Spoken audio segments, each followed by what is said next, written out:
Welcome back, everybody. This is JTTV. I'm Josh. No, I'm Turner. It has been quite a while since we were speaking to you guys. If there are any of our original listeners, then we're happy to have you back. Anybody who's new, this is JTTV, Josh and Turner TV. We are a production of VOLHS Current, and we are coming back with our first episode of the 2021 year. We'll be covering, what are we covering today, Turner? We'll be covering a lot of sports happening out through January, the year of 2021. Let's talk about those championship games in the NFL, AFC, NFC.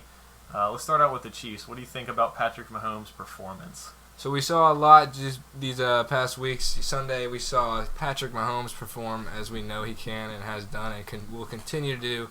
Josh Allen continues to show that he has a problem in the big games. I think for Josh Allen going forward, it's just as much psychological for him and what he can do in his future. He's proven that he has the ability to make the plays. He has the size. He can run the ball, and boy does he have the arm. It has year in and year out. He has done big things throughout the regular season and shows huge promise, but he has struggled in the big games psychologically just as much as any other quarterback. That is his problem and what he needs to focus on going forward. Disagree. I think that is cap, my friend. You got Patrick Mahomes on the other side of the ball. You got to cut him some slack, dude. He just produced one of the best seasons the Buffalo Bills have ever had in franchise history. It was Stephon Diggs' first year. He already set franchise records. I think he leads the franchise in receiving yards in a season and touchdowns in a season. I think the Bills are on their way to being a team that is the team to beat. Don't get me wrong. I'm not disrespecting Josh Allen. I've said it before. I'll say it again. Josh Allen will win an MVP in the next 4 years. But we have seen in those big games, Patrick Mahomes is what he is, and he's going to score. But you can't give Patrick Mahomes the ball 3 times without scoring. That is period. That is the end of the story. On their defense, Josh Allen against the Chiefs defense was not producing in a manner that is going to compete, and Patrick Mahomes does what he does. Josh Allen will be a great, but right now he's too young, and his psychological factor has hurt him in the big moments. Too young? Patrick Mahomes, what, 24, 25 maybe? Patrick Mahomes is Patrick Mahomes. Patrick Mahomes is a different story. He's a potential league MVP, not this year though. I think who do you have for this year for MVP? Is it Aaron? I think everybody knows it's Aaron, although it was sad to see him go out like that against Brady. That's the other game we have to talk about. But So let's talk about it. Getting over to the NFC side, the NFC Championship game. See who's going to go to the Super Bowl. So it was the Green Bay Packers hosting Tom Brady and the Tampa Bay Buccaneers, man. I mean, any true football fan that really understands but they don't at the same time understand the magnitude of what he just did. That was football history. So Tom Brady's going into his 10th Super Bowl, goes to the NFC for 1 year. He went to 14 conference championships in the AFC, and he goes to the NFC for 1 year and goes in his first year.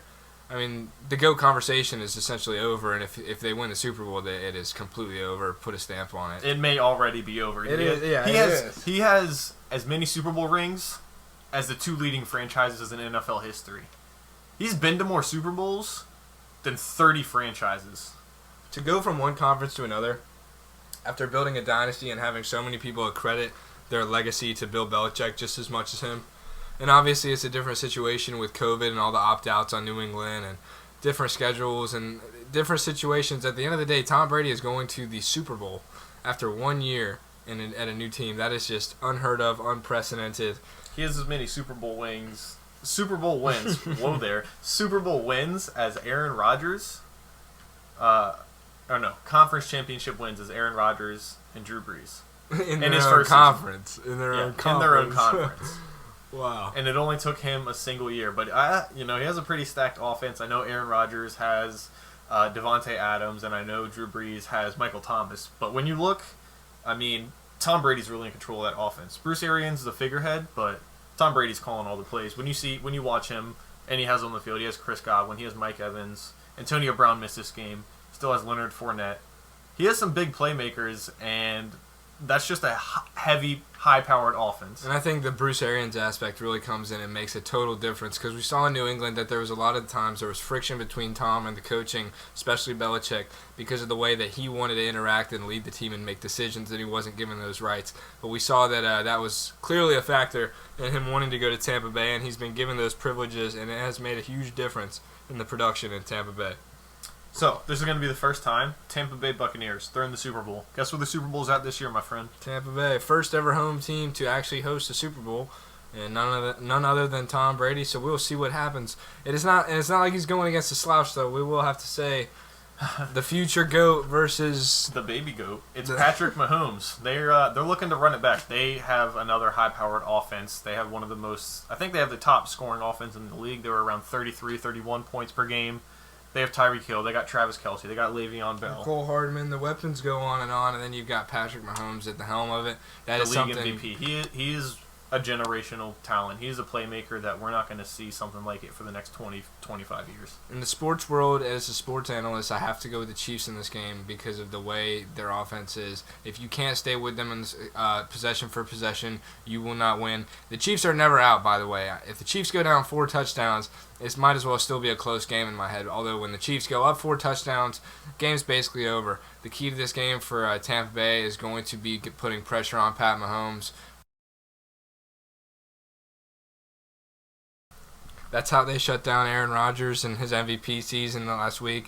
And in order to shut down all the weapons that Kansas City has, there's no way to do it other than getting at the source. Because when you double down on Travis Kelce or you hang a safety over on Tyreek Hill emphasizing it, then they've got somebody else to take the spot. So, I mean, there's really nothing you could do if you can't put pressure on Pat Mahomes. Aaron Rodgers really had, it wasn't a horrible game. He didn't have an MVP caliber game. But granted, it wasn't the NFC Championship. But what about that third down, when he didn't run the ball in from the 8-yard line? It was 3rd and goal. He didn't run the ball in. First down, Davante Adams needs to make that catch. The name that he's becoming and the figure that he's becoming, that's a catch that he's got to make. So that right there is forgotten, but that was one. It was in his arms. Perfect throw, great timing. 3rd down, 3rd and 8 from the goal on the goal line. Seemingly wide open end zone. He would have gotten hit. He would have gotten hit.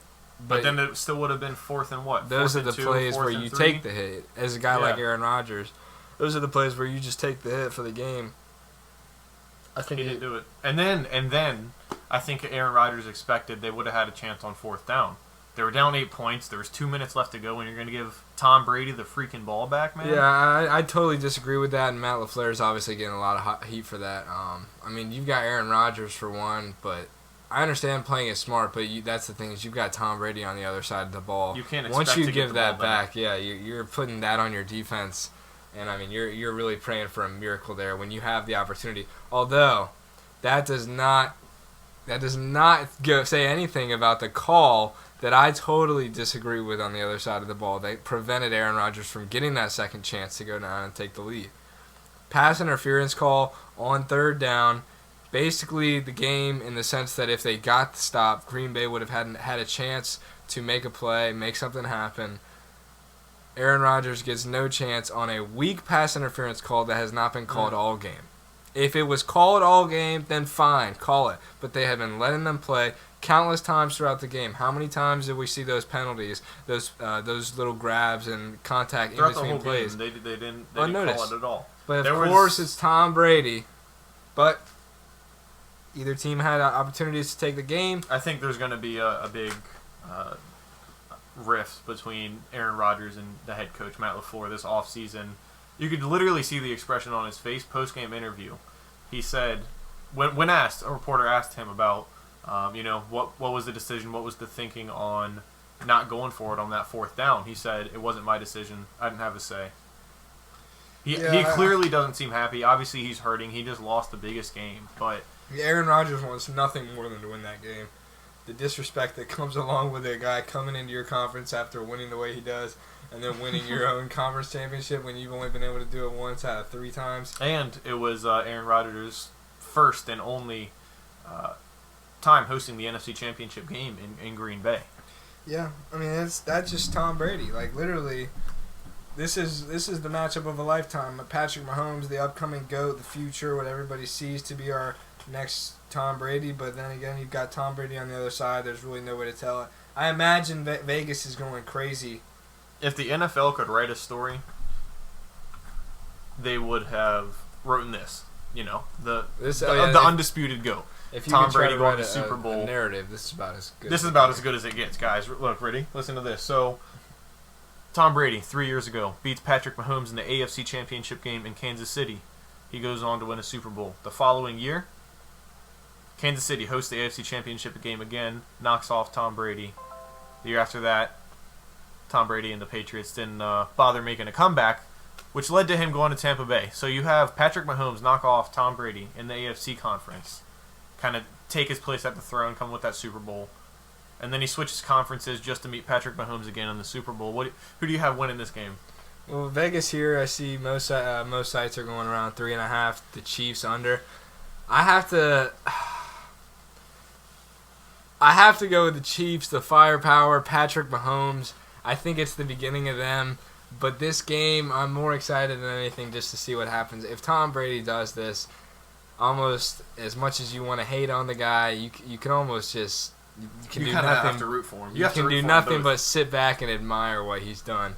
So this is going to be quite the showdown. I'm going to go with the Chiefs. I'm going to say that this is either way, it's going to be historical, and I'm going to say this is a pivotal moment in Patrick Mahomes being the next. I'll leave it at that. I'm going to go with the Chiefs on this one. I'll say, 24-31 Chiefs. The Andy Reid won. I think he's a better coach and offensive playmaker, play caller than Bruce Arians and Tom Brady combined. I think that Andy Reid Mahomes duo is better than Brady and Arians, but I don't think either defense is going to be able to hold much of their own. There's going to be a slugfest, I think, unlike the Super Bowl a few years ago. I feel like Tom Brady just laughed like it's Tom Brady in the playoffs at the end of the day. I'm scared to make that pick, saying the Chiefs going against Tom Brady because anything can happen. It's going to be a close game. I'm going to go with the Chiefs. That's going to be quite the game. All right, so what else we got going? And wait. About the Chiefs, Derek Nottie, former alumni, going back to his second straight Super Bowl this year, man. Yeah, give me the Chiefs. I want to see D. Nottie get another ring. Always rooting for the big guy. Definitely. Absolute beast. If you don't know anything about him, definitely worth the research. Absolute monster at Ocean Lakes football. Coached by our very own Ocean Lakes, Mr. Coach Ramey, the last remaining coach that was with Derek Nottie. And now he's in his second straight Super Bowl, looking to go back-to-back. He's doing great things with his dog foundation, helping dogs get adopted all the time. And hard to root against him. Let's go Derek Nottie on Super Bowl Sunday. So, moving on. You know what happened a year ago today in the basketball world? LeBron James passes Kobe Bryant for third all-time in scoring. The following day, unfortunately, Kobe Bryant passed away, so that'll be tomorrow. So the NBA world tomorrow is going to be solemn, to say the least. R.I.P. Mamba. We talked about that last year. I hate to remember that, but never forget it. Oh man, those are the things in the sports world that really show. In fact, I watched a rerun of his last game last night against the Jazz when he just took every shot, and every fan in the crowd was rooting for him, and every fan wanted to see him take the shots. Ended up with 60. Ended up having a last 3-minute comeback all on his own, making all consecutive shots, and I mean it's just Kobe. Mamba is a different story. So about in the NBA. First couple of games, we've seen the Nets with James Harden, Kyrie Irving, and Kevin Durant all on the same floor. Their first two games in Cleveland against the Cavs, they lost back-to-back. Colin Sexton, granted, had a career night. Colin Sexton's proven himself to be something different. He went off for a career high in that first night and didn't shy away in that second night either. And the offense was ridiculous for the Nets. I think James Harden and KD went off for like 30, 40 points, a couple, 15 assists, something like that. But the Cavs defense just kind of shut them down in the final stretch of the game, and we haven't been able to. I think it's pretty early. I think they're going to be a pretty successful team, but you got to wonder, like, are they even a contender if they can get shut down so easily with that much firepower?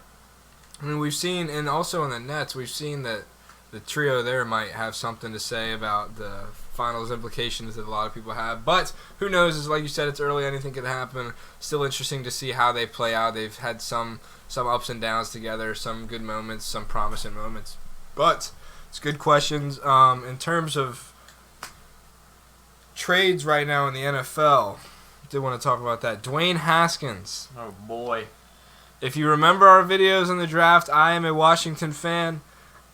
I was very excited for the Dwayne Haskins pick and ended up obviously regretting my decision. Because he was horrible. If you didn't know, Dwayne Haskins could be a whole entire podcast on all the reasons why I would not want him on my team, and I didn't. Not only was he a pretty terrible player in his time as a quarterback at Washington, but his off-the-field shenanigans got him in trouble time in and time again, resulting in fines, team troubles, media attention and distractions, and overall nothing productive for your team. So the Steelers picked him up. Yep, there we go. Way to go, Steelers. Yeah, Pittsburgh. I think Ben Roethlisberger is still undecided. I hope Dwayne Haskins isn't the direction the Steelers organization wants to move forward with. I mean, but if there's any team in the NFL that it makes sense and that it could potentially work, it would be Pittsburgh. I mean, Mike Tomlin. Are they trying to lose? Why? Why would they Mike get him? Tomlin is a good coach. Ben Roethlisberger is on his way out. He's got something to teach him. Dwayne Haskins, although if you're asking my opinion, subjectively speaking, he's a failure and he's a terrible investment. But optimistically speaking, for Pittsburgh, what they're going for is that it's his chance. He'll have a reality check. He'll understand that, it's not just about making it to the NFL. You lost your chance, and now you're getting a second one. Take advantage of it. They think he's got the talent.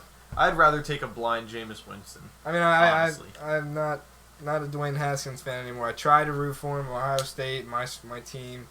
I would take brought me a lot of pain. I'd take a 46-year-old Peyton Manning over Dwayne Haskins in his prime. Dwayne Haskins is not going to be a good investment. Subject. It's not going to be great. I'm not looking forward to that at all. Let's change the topic because I can't stand this and it makes my blood boil. So let's go with NFL superlatives. We talked about Aaron Rodgers getting the MVP. Aaron Rodgers is the MVP this year. I don't think there's any question. Comeback player of the year will be Alex Smith. He just played through that leg injury the entire season, pretty much willed them to a playoff spot, and if you don't know anything about Alex Smith's recovery, surgery, and everything in his story, watch Project 11. I think it's on Amazon Prime. That is absolutely magnificent story. He had 17 leg surgeries. Almost died. Almost lost his leg. Didn't know if he would ever be able to walk again. And I think it was, a year and a half later, he's bringing his team to the playoffs. Yeah, so although he was never supposed to play, he ended up making it back on the team and back on the roster, back on the field, and then back starting. Went 5-1 in his 6 games in the NFL this year and opened it up for a playoff opportunity. Absolute legend, comeback player of the year, undoubtedly. Offensive player of the year opens up some conversations. I don't think those are any conversation. Derrick Henry rushed for 2,000 yards. I agree. I think Derrick Henry deserves it. Devontae Adams in the conversation, obviously, just because he was on such a high-powered offense. I think you could probably throw Stephon Diggs in there because he led the league in receiving touchdowns and receptions. And when you rush for 2,000 yards, he's one of 8 players all time to ever rush for 2,000 yards. I don't think there should be any conversation as to who the offensive player of the year should be. Defensive player of the year, it's a little bit of a different story. I think it's T.J. Watt for sure. Yeah, it's T.J. Watt. But that one's not as close case as the rest of them are. T.J. Watt is gonna win that. I think if Aaron Donald gets it, it would low key be a snub. Very high key be a snub. T.J. Watt led the league in sacks and tackles for a loss. That's about as good as you can get at his position. And pressures and passes QB knockdowns. Yeah. He led the league in a lot of pretty, prominent defensive statistical categories. All of them at one time. Even the interceptions, he was tied for number 1. But Darius Slay ended up with the most interceptions this year. I think he's in the conversation, but I don't think he had a better impact or more of an impact on the defense than T.J. Watt did. Defensive Rookie of the Year has got to be Chase Young. I can't imagine anybody else gets it, not just because I'm a Washington fan.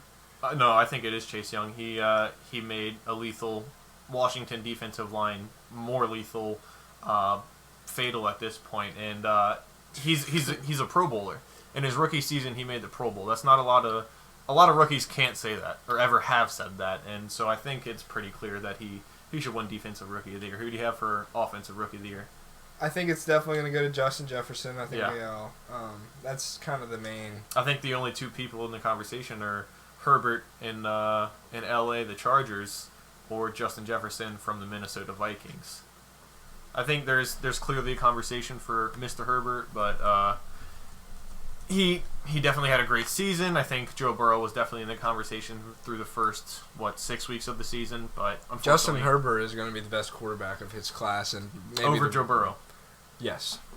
Are you sure? Yeah, I'm taking Justin Herbert in that. Justin Herbert has proven. Hey, I love Joe Burrow. Can't hate on the guy. Can't absolutely. Pocket like Burrow. Yeah, you can't hate on Burrow. But now that being said, Herbert is going to have a better career. He's got a more promising frame. He's athletic. He's got the same physical abilities, and he makes better throws. And he has proven to do better with less. Joe Burrow obviously has to play in Cincinnati. Yeah, he he's did in good. Cincinnati. He has no one offensively. And he still threw Going for like back to 350 LSU, yards a game. Joe Burrow's a beast. Yes, Joe Burrow is going to be very successful. I think Justin Herbert. It's a bet. It's a wager. You could say I'm wrong, but I think Justin Herbert is going to be something special. You're the same guy that predicted Dwayne Haskins was going to be good. I did not think Dwayne Haskins was going to be great. I was excited that we got a quarterback. He was a Buckeye. I would always try to support anybody my team takes. I can only do so much when I try to be a good fan, but yeah, trust me, we're moving on from that situation. Let's venture into the world of mixed martial arts. UFC. Well, hold on. I wanted to address some of the big trades that we just mentioned. The Washington D line for one, not just because I'm Washington. Not just because of that. It's the Matt Stafford conversation and the Deshaun Watson conversation. So, where do you think Matt Stafford belongs in Washington? And I will tell you why. The franchise has struggled for years and built up. The front office built up the membership and the absolute beast roster that is playoff potential and Super Bowl contender. They never found the quarterback piece. When Heineke was playing his prime, it proved that literally having a good quarterback instantly made us a better team. And that was in a game against Tom Brady. Against Tom Brady. Yeah, so it instantly made you a contender for the Super Bowl. Not even a great quarterback, somebody playing good at quarterback. If we get Matt Stafford, Stafford deserves to get out of Detroit. Get the man out of Michigan. Yeah, please save him from Detroit. But I think he's the most underrated quarterback in the league. He's better than most Matt underrated Ryan. Quarterback of all time, I would say. I think he's just in an unfortunate situation, stuck in Detroit. I think if you got him to Washington, they could possibly make some deep playoff runs in the next couple of years. Washington struggles because of their offense, and Matt Stafford can turn that around. If it was up to me, I would rather have Deshaun Watson. A lot of teams would like to have Deshaun Watson right now, but who's going to be on the hook for what he's got? His contract is huge, and it's about third. You're going to have to trade for him, which is basically going to come down to 3 first-rounders and some more, give or take. I think the Jets are a serious prime candidate to earn. Wouldn't you Watson. just like Trevor Lawrence? If you're a Jets fan, they missed out on Trevor Lawrence. That's all right. Thoughts and get prayers, Deshaun Watson. T's and P's to all the Jets fans out there. Really hate to hear it, but shout out E.T. Maybe you get Deshaun Watson for 3 first-rounders instead of Trevor Lawrence for 1. Really hate Jaguars fans. Hey, Merry Christmas. UFC though, I did like that idea. Conor McGregor got knocked out for the first time in his career. He's lost fights before.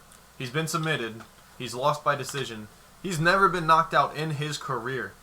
He was going up against Dustin Poirier. All right, he's definitely a contender, but he's someone that Conor McGregor has already beat before. Dustin Poirier and Conor McGregor fought 6 years ago, and Conor McGregor, if you saw the fight, beat him pretty handily, beat him pretty easily. And a lot of people had the idea. I will say I had McGregor in the fight. If there was anybody I would have wanted to beat Conor McGregor in that fashion, I would have wanted it to be the American. I'm glad it was. Dustin Poirier is a beast. He's on the come up. He's proven that his hard work has... Although, did you see... After the fight, Dustin Poirier ran to the judges' table, and I think he was talking to his wife. And you could hear him on the mics yell, "I don't love this anymore. I don't enjoy fighting, but I'm a dog." Poirier? So, yeah, Poirier. So he literally just like... He doesn't enjoy it, but he's doing it for the check. And he just is that much of a beast mentally that he can do that. Well, I think if anyone offers you the chance to fight Conor McGregor, I don't think you should turn it down. So hold on, let me get this straight. If somebody offered you the chance to fight Conor McGregor, you would not turn that down? I would turn that down because I like my face where it is. But I think if you're a professional fighter, you get that chance, you should definitely take it. Okay, I just had to make sure that we heard that correctly. Yeah, no. I wouldn't do that. Nor do I think any untrained, paid professional of mixed martial arts should do that. But Dana White, the president and CEO of the UFC, trying to get Khabib Nurmagomedov back in the UFC. Why don't we all just be respectful to Khabib? He's not coming back. He doesn't need to. He retired because of his dad. I mean, it's like... Yeah, he was the undisputed. That's a direct quote. heavyweight champion. Not heavyweight. Khabib is literally the best fighter we've ever seen in our generation. And so for them to disrespect him continually is almost insulting. Yeah, and when Dana White tried recruiting him back to the UFC, he said, "I'm just so much better than these guys. I'm so many levels above them." Khabib is a monster. But Conor McGregor this might be the end. This might be a falling out for McGregor. We will see what happens. Says he's got a lot of fights left. He was very gassed out before. We'll see if he keeps that energy. Obviously, he's McGregor, so he's going to continue to be McGregor, but you can only do so much in terms of egging on fights that you don't want to have. I think he's got 2 more in his contract. I'm not mistaken. 2 or 3 more for on his contract, and so he's been stated saying that he wants to have a couple of fights this year. I mean, in more as than close likely proximity we'll see as a possible. rematch. More likely With we'll see a rematch. I mean, it'll be part 3, 1-1. They said a lot about a rematch after the fight, so we'll see how that develops. Down on the high school level, sports are kind of returning. Hopefully, seeing some better signs this week on a week-by-week basis. We've seen a few cases at Ocean Lakes, trying to keep cases minimalized.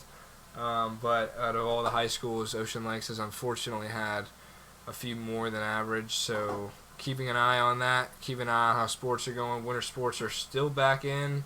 Spring sports are still returning after their first week of warm-up or workouts successfully. So keeping hold on promise on that. Hoping to play some football, but anything could happen any day. So just keep you guys updated. So they're thinking about sending us back to school. I know track had their first meet.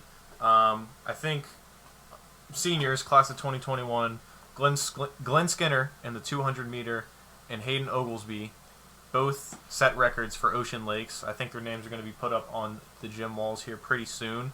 So congratulations to both of them. I think Anderson won a record. Anderson got a... Is that a record? I think it might have been the 100. So Anderson we started off Burns. very strong. First meet of the season at the new facility at the oceanfront, and we had 3 Dolphins set school records. So congratulations to them, and go Dolphins. I think that just about concludes this episode of JTTV. Again, go ahead and check out the olhscurrent.org. Follow us on Instagram. Check out our Twitter and or Facebook. I'm Turner. And I'm Josh. We'll see you guys on the next one.